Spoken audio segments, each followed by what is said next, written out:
Well, listen, I want to just do a couple of quick things and give an introduction today, because we're going to do something a little bit unique today. We're in that series, From Ordinary to Extraordinary, where we talk about the character that God is building into us, a mature man and a leader in the church. But you know, the 5 marks of manhood that we talk about funnel every bit of our teaching through: identity, purpose, character, confidence, and the last one is legacy. So we talk about legacy, and today I'm going to introduce him now, but he's not going to come up just yet. But I want to introduce my mentor, Steve Brown, and tell you a little bit about him, as we're going to talk a little bit about grace and legacy. And I got to tell you how that came about, because when we think about legacy, we think about knowing where we're going and what we're leaving behind. That's what legacy is, right? So, but years ago, when I was a young pastor, when I had some dark hair, serving a church in New England, we'd go down on vacation to Miami. And I'd go to my wife's church, and it was one of those churches where the pastor screamed at you. And I'm a pastor, and I'm in New England. And there's like 3 Christians in New England. I mean, it's really difficult ministry up there, you know. And so I go down there, and then this pastor's yelling at me, and I said, I don't need to be yelled at. I need somebody to build me up. And so I asked my in-laws. I said, we're going to go to church. And they go, well, you can go to this church. Some people like this church down on Key Biscayne. There's a guy down there, and they like him. His name's Steve Brown. He smokes a pipe. And that was like a warning. It was like, oh my gosh, he may not be saved. And so I went down there, and I heard this incredible message with a man whose voice sounds like God. I did. And so I wrote him a note 2 weeks after I got back. I said, I've needed a mentor. I need a mentor. You're busy. He travels the United States speaking, and then he comes home on the weekend, speaks at his church in Key Biscayne. And when Steve was at Key Biscayne Presbyterian Church, President Nixon came there when he was down in Key Biscayne too. So, I mean, you know, he has some influence there. And I said, listen, I need a mentor. Could I write you a letter every other month with 3 questions? And when I'm down in Miami, would you meet with me? And I was sure he was going to say no, but he said yes. And then Hurricane Andrew wiped him out down there, and then he ended up here. And then he ended up coming to the church I served as pastor, and then he invited me onto the board. And then, you know, it's been a gracious time of learning and being mentored, and I want to introduce to you today my mentor, Dr. Steve Brown. Dr. Brown, would you come on up front?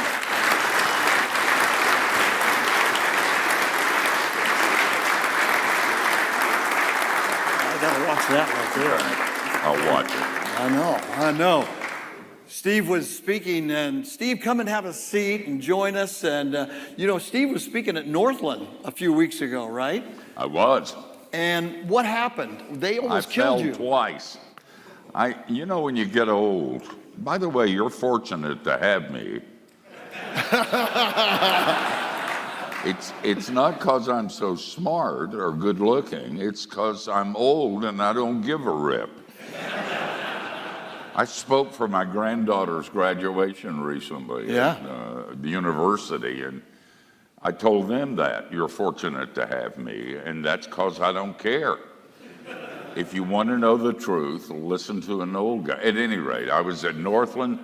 They had, they turned the lights down, and there's no rail to hold on to. They were trying to kill you, I think. I know. Yeah. And I fell on the stage, and nobody saw it because it was so dark, except they assigned a guy to me. And when I finished preaching, one of the truly great sermons in the history of the church, I went off, and they turned the lights off again, and I fell down the stairs. And the guy picked me up, and he said, Dr. Brown, we've got to do something about your drinking. And I've been trying to work on your drinking. But you don't drink because you're from a family of alcoholics, so you don't drink at all. You're a teetotaler, always have been. Yeah, and it's a God thing. I don't have any problem with you. But I've tried beer, and it seems to me you ought to pour it into John and dispense with the middleman. And wine tastes like Kool-Aid gone bad. Actually, it really is a super. My daughters can drink, so that every male in my family was an alcoholic, a drunk. And God broke that with me in a supernatural way. Before I was a Christian, I was the designated driver because I couldn't get the stuff down. But I've often thought, and I've told Jesus this, that I could do this better drunk.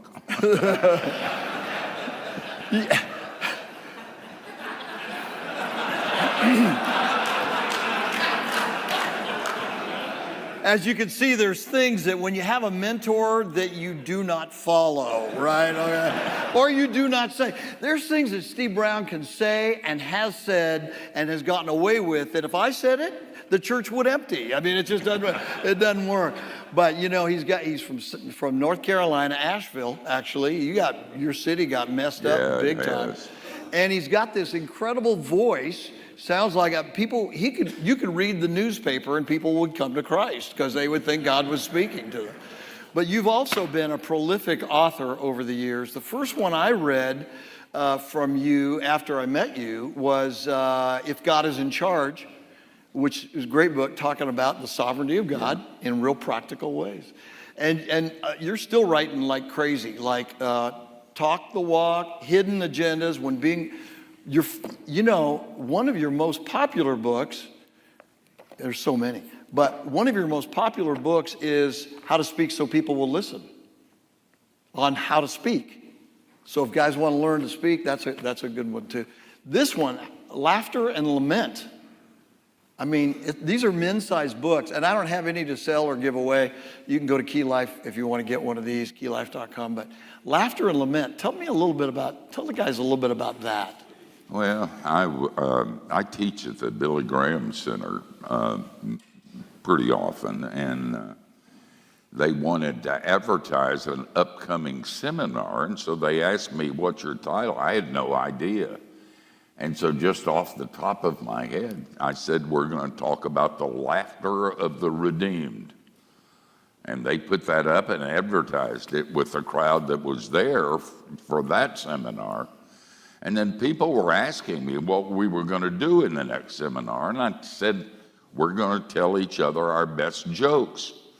And the uptight one said, "You can't do that." And the other said, "Way cool." And so when I was preparing that seminar, if you study the Bible, there's a lot about laughter, but there's a lot about tears too. And so I decided I couldn't do one without the other, the Psalms of Lament. You did a series on the Psalms of Lament. By the way, he was my pastor for 20 years. And I'm an early riser. I get up at 4 a.m, and Jesus and coffee get me up.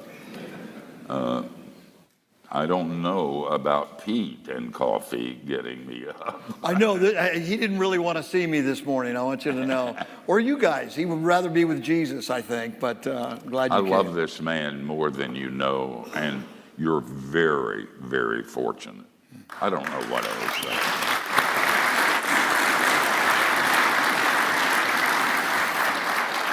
Well, what Steve did for me, and I think with Forge, where Forge is unique, I think in one respect, is that where a lot of churches talking to men will say, "All right, you're a Christian, now man up." What I've learned over the years from Steve as he taught a lot about grace was that you don't just man up. Being a man is tough. Being a Christian is tough. Being alive is tough. But grace is something that we need not just to come to Christ, but to live for Christ. And so what we try to bring in to Forge is how grace is really the energizing principle of sanctification, of manhood. And it's not, okay, now I got to work it out all on my own. So let's talk a little bit, before we talk about legacy, talk about grace. You were one of the early real early teachers on grace that began to get American Christianity, and I say that, there weren't many, there were a lot of good Bible teachers in America, but when you started out your ministry, there were not a lot of people talking about grace. And you pushed that pendulum the other way and got into a lot of trouble. How did you stumble into grace teaching, and how has that affected your ministry?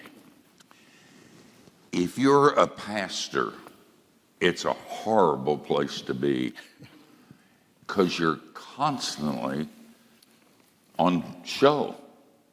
So you got to smile when you want to make an obscene gesture. You've got to be nice when you want to tell them where to go. You have got to appear to be godly and pure and spiritual, and that's awful. You guys impress me getting up this time of the morning, but I know you, and I know that everybody in this place has a secret that if you shared it with everybody else, you'd have to leave. Well, I did too. And if you're a pastor, you're thinking, I'm going to lose my job. I'm going to go into vinyl repair. This is crazy. But then I started hearing a number of people. Jack Miller was one of them. He was a teacher at Westminster Seminary in Philadelphia, where I sometimes teach. And he said this, listen, this will change your life. He said, the essence of Christianity is two sentences. First, cheer up, you're a lot worse than you think you are. And secondly, cheer up, God's grace is a lot bigger than you think it is. And I discovered that. And I thought I'd lose my job, and some people left, and I was glad. If I drank, I would have gotten a bottle of champagne and celebrated. But most people said, I don't believe you said that. I've felt that way my whole life. And so what I love about Forge are these things, these main columns upon which this ministry is built. They're right, but they don't work unless you have a safety net and you know that God's not mad at you. Amen. That thing, and Michael Kelly Blanchard is a friend of mine. He's a lyricist. He wrote the song, well, he wrote a lot of songs, but he had a song about, he tells stories of mercy and grace about a young lady who was a hellraiser, a party girl. She'd had an abortion, she drank a lot, and her father kicked her out of her house, and she was living with her grandmother and working, and this is a true story, and was working in the local factory. And there was a guy in the factory that had a Bible, big black Bible, and he told her that God was going to judge her, and she knew she deserved it. But in the house where she lived, in the bedroom, there was a picture of Jesus there. And the lyric of the song is as follows. And there's a picture of Jesus on the wall, and he looks like he just seen a little girl fall, and he don't look angry at all. Once you know, if you belong to Jesus, that God will never be angry at you again because of justification. And Pete teaches that so well. And imputation, and Pete teaches that well. That makes Forge possible. If you got to do it, if you got to just buck up and live the Christian faith and then fake it that you are, you're not going to make it. And so Forge works because of God's grace. And Pete says that all the time. So grace is everything, right? I mean, Yeah. and that's the basis of our identity in Christ. It's We don't deserve to be his sons, but we get to be his sons. But we are. We are. And so remember, and that's why I need brothers to remind me, and you've been that big reminder of my life that God isn't angry at me because I screw up, and I feel guilty for stuff I do, and I want to be forgiven, and he's not angry. He poured out all his anger on Jesus. And so, wow. I mean, if we can remember that, we can keep reaching out to other men, because men feel guilty a lot. Yeah. Do we? I mean, you feel guilty a lot? Yeah, in marriage, with your kids, when you lose your temper, I do. And so that's why grace is so absolutely crucial. And so thank you for being at the forefront of teaching grace for so many years. And then, by the way, he affected me, but he affected a lot of pastors of my generation and continues to. And so thank you for that. Well, that's powerful. Well, I want to talk with you a little bit about something that this is outside Steve's wheelhouse, okay? I mean, talk about legacy, because your life verse, it's somewhere in Ecclesiastes, right? 9:10. 9:10. You say you're not a navigator when we do Q&A on the radio. I looked it up this morning. Oh, good. Your life verse is whatever. Well, you tell me what your life. Tell the guys here. This is not right, and I don't advocate it for anybody else. Pete is so intentional. He drives me nuts. I mean, he really is. He's got this passion and this energy, and he loves you guys. I don't know you. I probably wouldn't. But Pete is passionate about that kind of thing. And but my life's verse is, whatever your hand finds to do, do it with all your might. And so I get uncomfortable when you start talking about legacy. Wow. I love your definition of legacy. I can deal with that. Know where you came from and where you're going. Yeah. I can do with that. But I look at these books, and I think of Thomas Aquinas. R.C. Sproul said that Aquinas was his favorite theologian. Aquinas and I'm close. Have you noticed? I'm cramming for finals. Our staff at Key Life are preparing for DD Day. That's the day Steve drools or dies. But when Aquinas was an old man, he left everything. He went into a monastery, and he died there 6 months later. And when he went into the monastery, he looked at his works. I mean, incredible. And he said, it's all straw. It's all straw. You got to be careful. Legacy is often defined. You served you've been to Bridgeport. Yeah. Did you ever visit Fanny Crosby's grave? I have. I was pastor up in Connecticut for a while, and because you told me to go there, I did. Walking through a graveyard one day thinking, why am I here? Well, Steve said, go see the grave. Yeah, Fanny Crosby. Anybody know Fanny Crosby? You know that name? Anybody? Yeah. She wrote over she was blind, wrote over 8,000 hymns. She wrote the song Amazing Grace. No, that was Newton. She wrote the song Blessed Assurance. Mm-hmm. She also wrote To God Be the Glory and piles of others that you've sung in church. And the interesting thing is that if you go to that Bridgeport cemetery, P.T. Barnum is buried there too. And they have this gigantic monument with Tiny Tim on top of it. And you just go, whoa. And I had to ask somebody where Fanny Crosby's grave was, over in a corner, a little tiny gravestone. And it said, Aunt Fanny, she did all she could. That's it. And I look at his legacy, it's all straw. And I look at hers, and she knew where she came from, and she knew where she was going, and that was it. The rest is straw. It really is. So your part of your legacy is in how you have exposited grace, the sermons that you've taught, but also just how you've influenced people. You have a lot of relationships. I was talking, and I think that it says two things.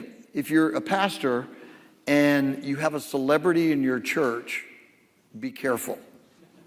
If you have and a celebrity leader, but have Steve Brown, when I was pastor, was good because he always said, hey, I'm here to get your back. And I knew if anybody came after me, they'd have to go through Steve, which was good. You know, it was wonderful.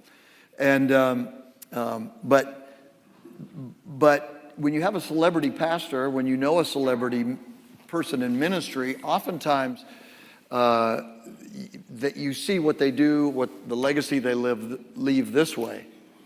But you don't know some of the things they do behind the scenes. And I heard about you just the other day from a man who's here, sitting back there in the back, about how when a seminary student was sick and you were a seminary professor over at RTS, you went over and spent the night just sitting there with this sick student, and watched him one night. And you probably did that a few times. You and Richard Pratt. You don't hear that stuff from a lot of celebrities. You did what you could. So you're in legacy, you're not out to leave a big name for Steve Brown. You want the big name to be Jesus, and that's what's always impressed me about you. And that makes me uncomfortable. I mean, it really does.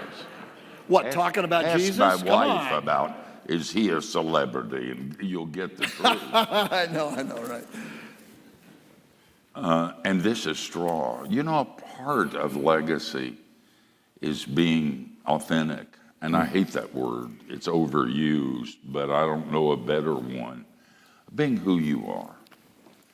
You know, I'm really not if you knew me, you'd be, you know, I said to you, you got a secret that you'd have to leave if it were revealed.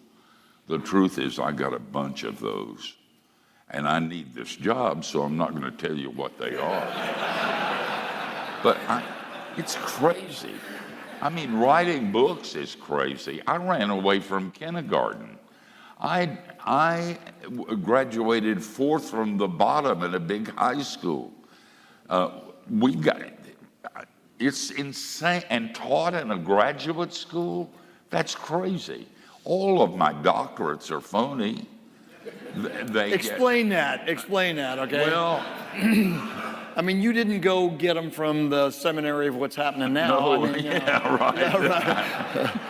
But I'm working with guys with doctorates from Harvard and Duke and Oxford, and I'd say, how long did it take you to get your doctorate? And they say, well, 4 or 5 years. And I said, I got mine in a half an hour. Honorary doctorates, okay, because of work done in ministry. That's what he's saying. I just got to clarify that, right? Now, Pete has an earned doctorate. Yeah. If I had an earned doctorate, I would expect you to kneel in front of me.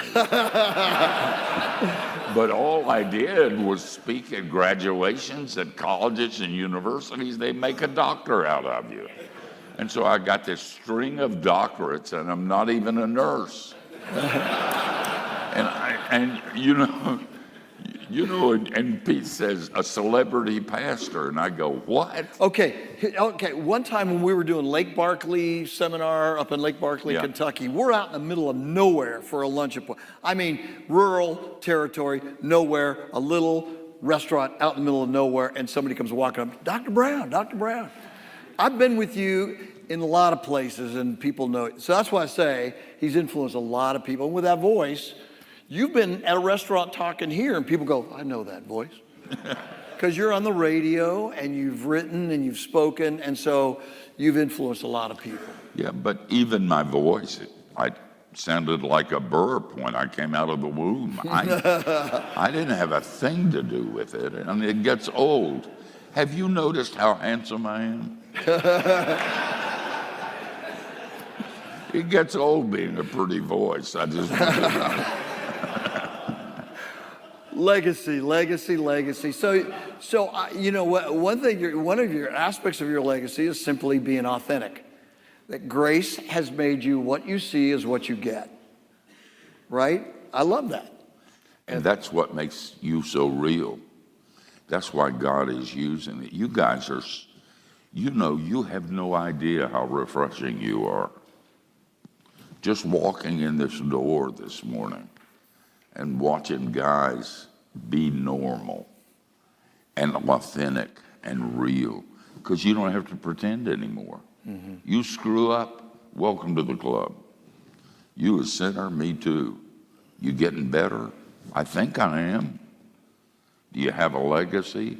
Well, it's not mine, but I owe my kids, and I owe the next generation that I can be bloodied and sinful, but I need to be here no matter what. And that's legacy, and that's cool. Wow, that's powerful. Yeah, that you have intentionally allowed God to keep developing you, and you're a little bit older than me, so God is still developing you, and that's for your kids and grandkids and everybody else who knows you. That's true. Wow.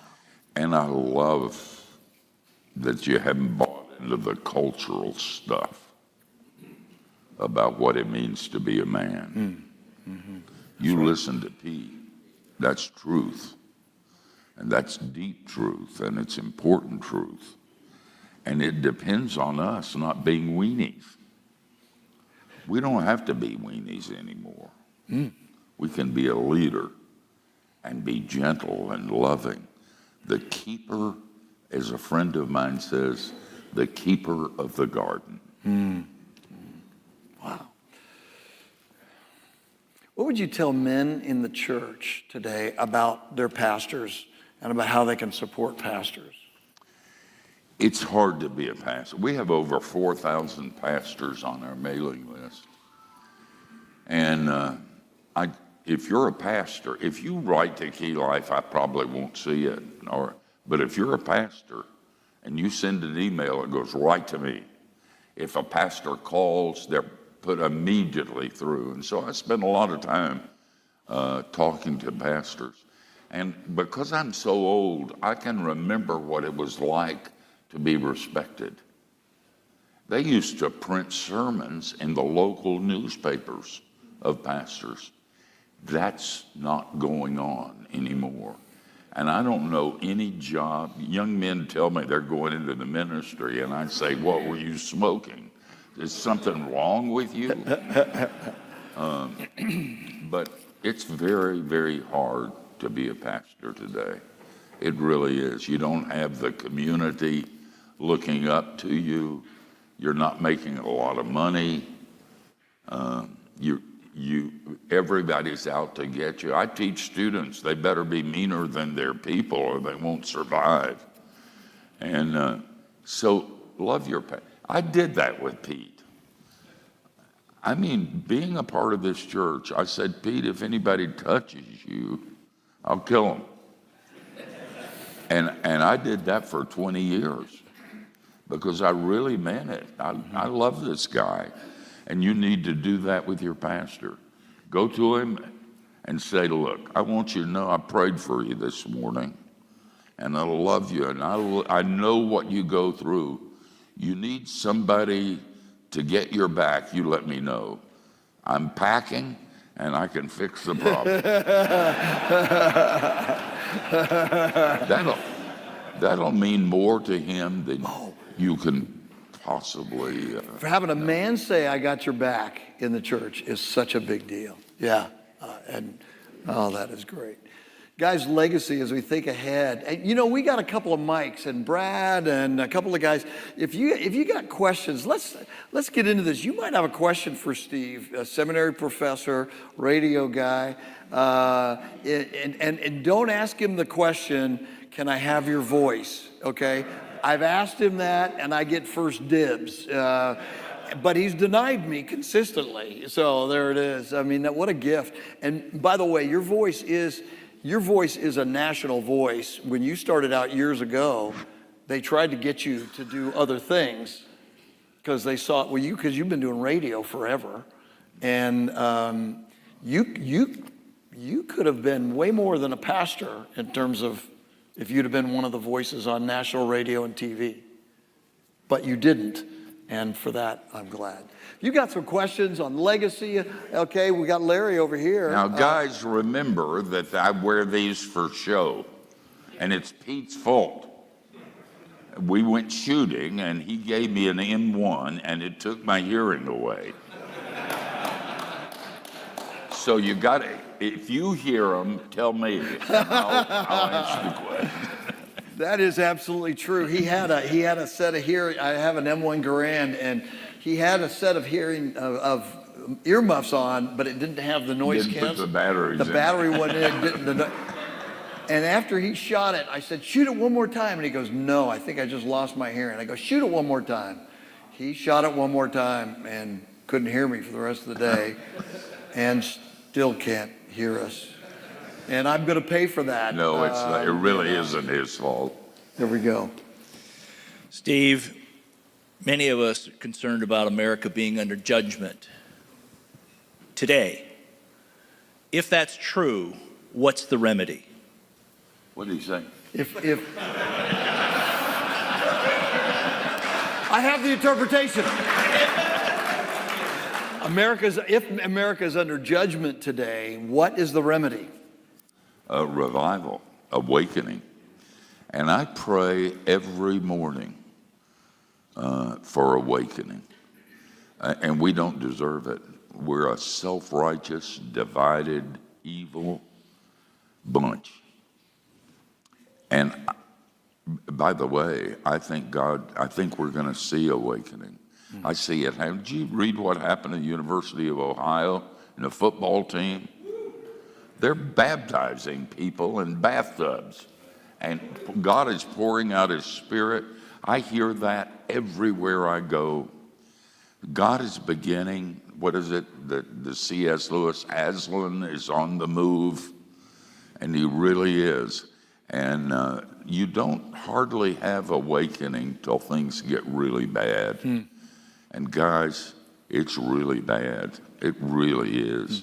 They call evil good and good evil. We're divided. You don't need my politics. I'm a conservative. So conservative that I think Rush Limbaugh thought he was a communist. But awakening. And you ought to pray for it too. And when you see it, encourage it. Blow on those sparks and see the fire start. And I think we're going to see it before I die so soon. Thank you, Steve. With Election Day coming real soon, I may get the numbers wrong, and I'm a little bit of an exaggerator anyway, so it doesn't really bother me that I do.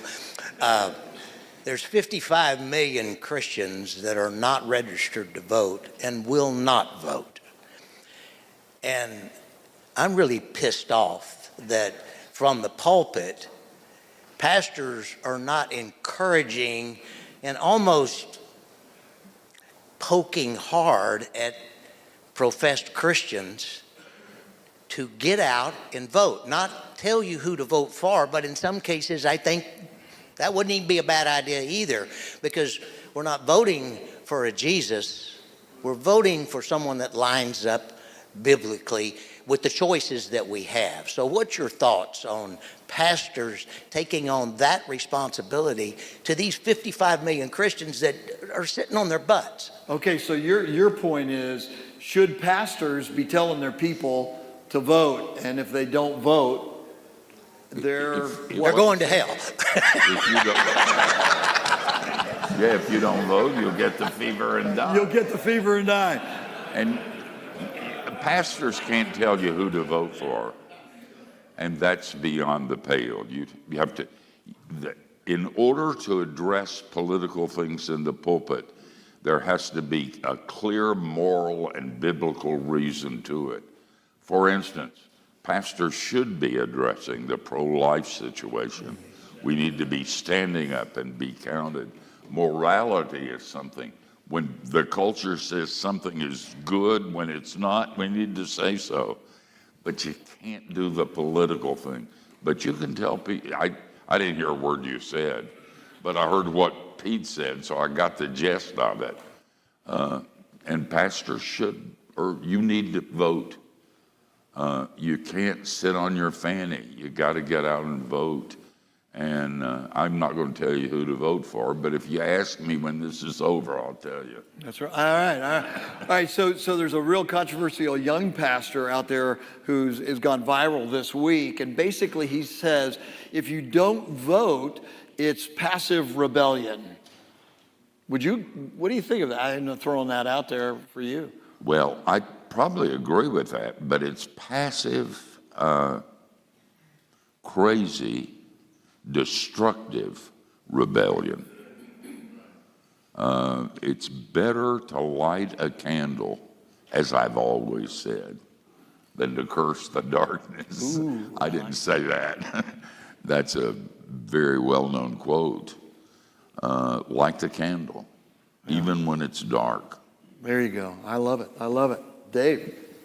Hey, thank you again, Dr. Brown and Pete for hosting this today. So I'm going to get off the election real quick and really just talk about or ask something that I've shared and that I struggle with. So you mentioned earlier, even as a pastor, I've got secrets. I've got things that are inside of me that if I were to share, it's guilt and shame and things. I mean, you alluded to.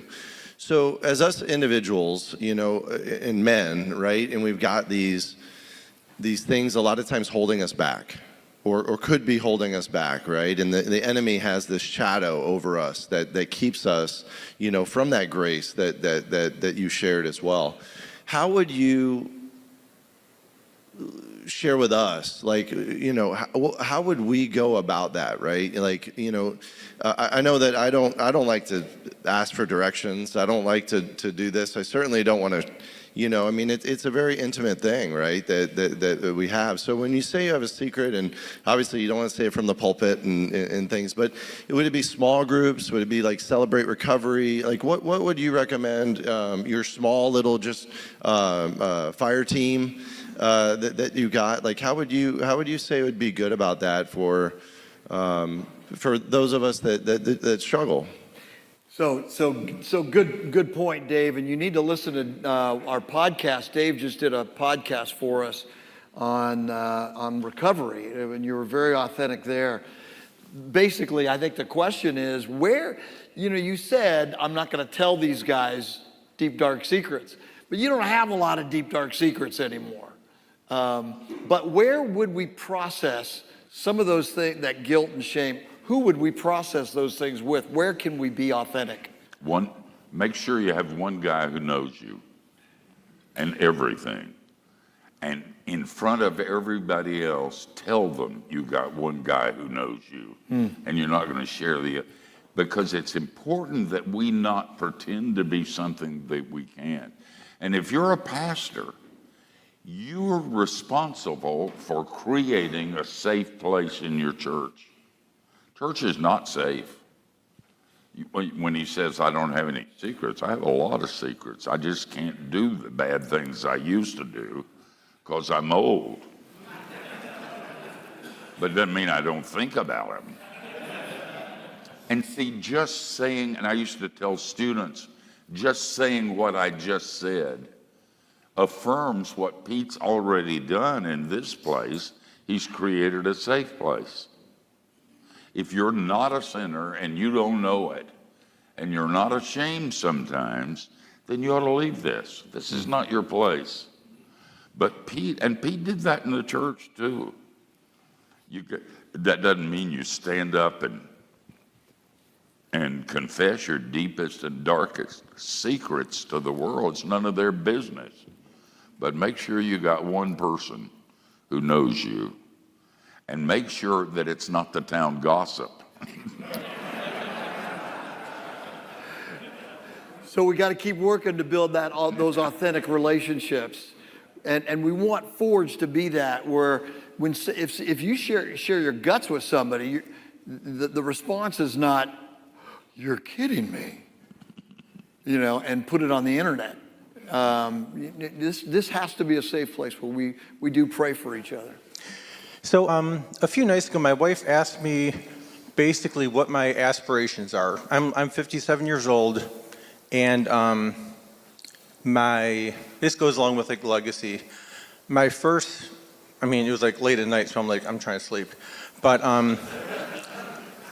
my primary thought, which I didn't give her an answer, but my primary thought was, at my age, my biggest concerns are for my 2 little granddaughters, for my sons, my daughters, who are all 15 up to 26 years old, and like getting them to be in a good place and aspire for greatness, whatever that looks like, in following God. And I didn't really have a great answer for me personally. I don't want to be the mayor of Oviedo or anything, or the CEO or whatever. But can you address aspirations and legacy for a young guy, for a guy who's not quite so young, and for like old dudes? Okay. So Mark's point, I think, is can you, as a 57-year-old guy thinking about legacy, it's a lot with your grandkids and the kids, and you've already addressed that in a positive way, living for them too. How does a young guy think about legacy? How does a middle-aged guy think about legacy? And how does an old guy think about legacy? That's an old joke about the young pastor who said, Lord, help me to win the world to Christ. And then when he was 30, he said, Lord, help me to win my city to Christ. When he was 50, he said, Lord, help me win my church to Christ. And when he was 60, he prayed, Lord, help me not lose too many. And I think as we get older, that kind of thing sets in. And reality, I love the passion of youth. They really think they're going to change the world, and they might. But I also respect the realism of age. I'm a cynical old preacher. I've heard it all. You can't shock me, ever.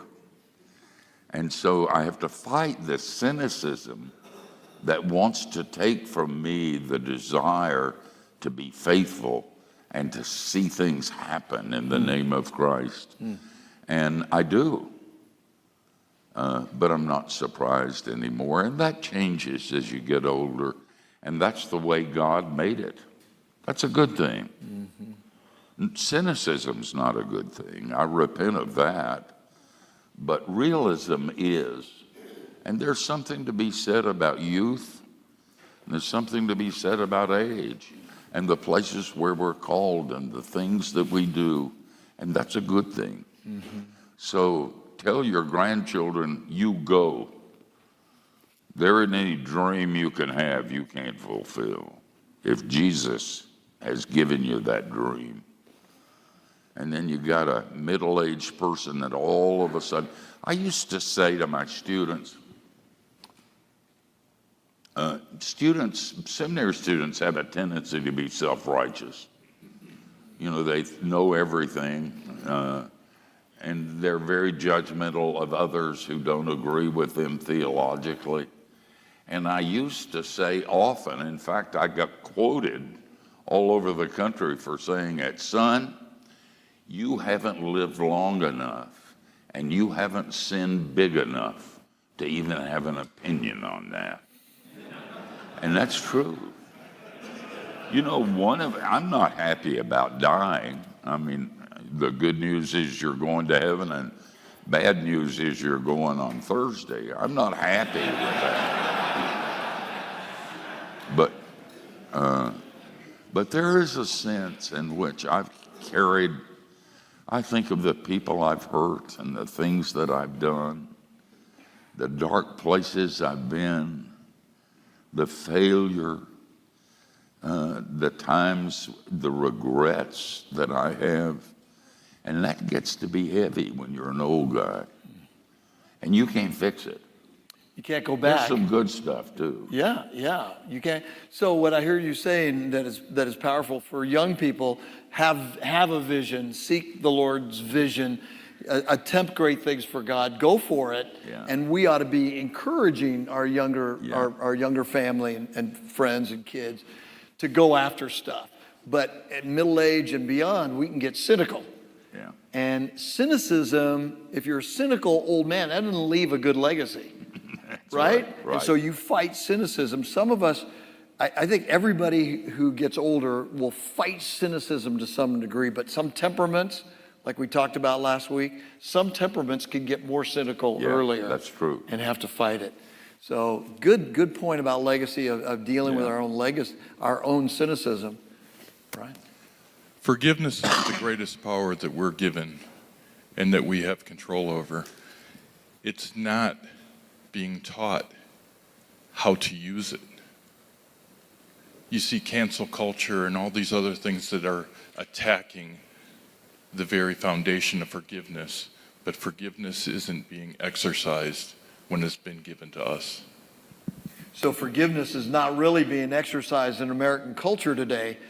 Cancel culture reigns. So I guess maybe Brian's point is what can you say about forgiveness that we need to see in a cancel culture that we live in? Well, Jesus, I mean, you know what Jesus said. He didn't give you any wiggle room. And they don't have to repent. We got to forgive no matter what. And that means cutting slack for others. And politically, that means exactly the same thing. You can't forgive until you've been forgiven. You know who said that? Bill Clinton. People, after Monica and all that stuff took place, a reporter said, you going to forgive the people who brought you to the court at the Congress? And he said, of course. And he said, people who need to be forgiven must forgive. Well, we as Christians know how much we've been forgiven. So when somebody ticks you off politically or spiritually or in your personal life, don't look at them. Look at Jesus and remember how dark your life was and sometimes still is, and he's totally forgiven you. That's where forgiveness comes from. And that doesn't mean being a weenie or a wuss. I wrote a book a long time ago, and it was for pastors, but the publisher said you had to make it bigger because that wasn't a big enough market. But it was called No More Mr. Nice Guy, and it was written on Christian boldness. So it doesn't mean that you back off on who you are, but when you say to somebody, you're forgiven and I forgive you, that's the most powerful witness we've got. And by the way, the church hasn't been good at that. You talk about cancel culture, we make Democrats look like pikers. I mean, I was with a lady yesterday at Sam's. She was looking at I'm getting some other hearing aids so I can hear you guys. And she was talking about her church, and her church is Calvary. Do you remember that guy, the evangelist, who hired somebody to kill the husband of the wife he was sleeping with? Sounds like what a pastor should do. Well, it was in the papers.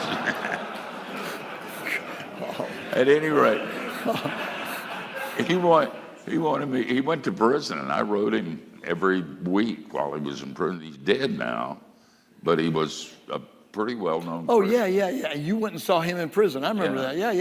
Anyway, he said, he called me up and he said, would you be my character witness? I'm innocent. And I said, like hell you're innocent. The guy you tried to hire to kill that man was a federal agent. You're guilty as sin. But I'll come down there and I'll stand with you. And he was a member of Calvary. And you know, I'm Presbyterian. We don't speak in tongues, and we don't dance, and we don't laugh. All of those things are hard for us. And so I went out into the parking lot, and all those Calvary people are there. And you know, that's Assemblies of God Church. And they say, Steve Brown, you're a Presbyterian. What are you doing here? And I said, we're Presbyterians. We believe in total depravity. But if we find any, we'll kick you out. And that's true. Christians have, throughout our history, been a cancel culture. And so we start within the body of Christ.